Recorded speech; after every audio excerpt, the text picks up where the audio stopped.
Several units have already moved out to their respective dispersal points. Engine 24 and Engine 30 are currently fighting a residential fire, and they will stay on the job until this fire has been controlled. Police, Chief Hillbruner.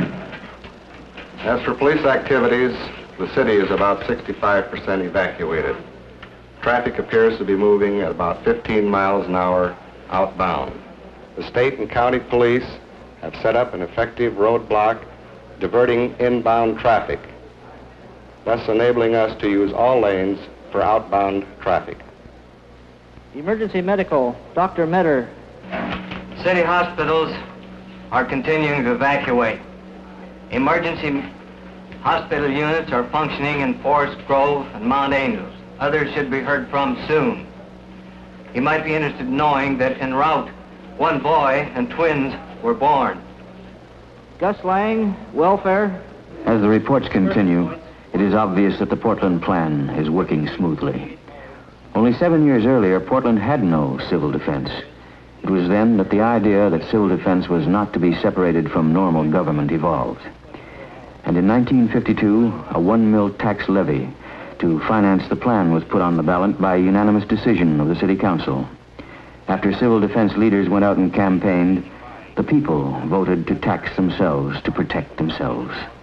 And later, the city charter was amended to assure continuity of government, so that in an emergency like this, should the executive branch become casualties, they would automatically be replaced by a legally established line of succession of other experienced city officials. The people, as now and after the emergency, are assured of continuity of their government. Schools report complete evacuation. There's no panic among the children. They've rehearsed this before. Reports from industries indicate approximately 90% evacuation. I think we're doing quite well.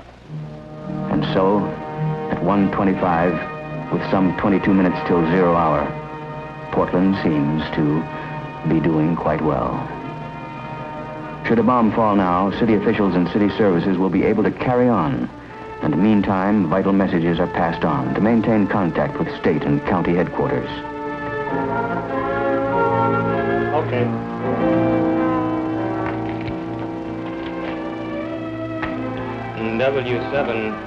W7SAA from W7BS. Upstairs in this unique underground operations center, an emergency telephone system is functioning as the details of evacuation are reported and relayed. Part of the civil defense levy went to a comprehensive microfilming project supervised by Will Gibson, city auditor. More than 3 million documents and records that go back to the first handwritten city council minutes in 1851 have been microfilmed. Duplicates of laws and the engineering records without which the city cannot function are here.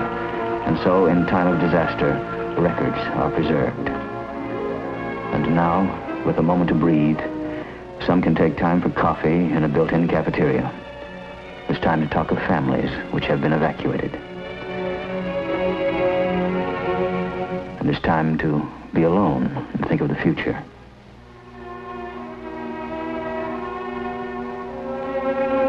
And there's even time for those who need it now to rest.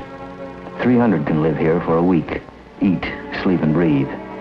The operations center has its own water supply, its own electric power, even its own purified air. At 1:30, on this day called X, the air outside is strange and silent. Almost all its people have gone.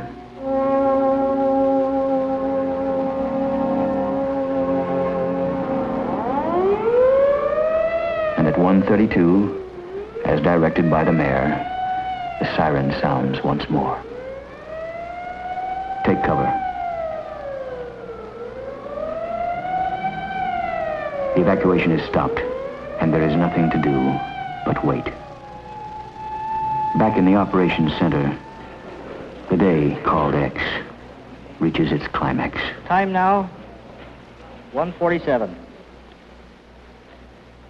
Enemy bombers are probably overhead.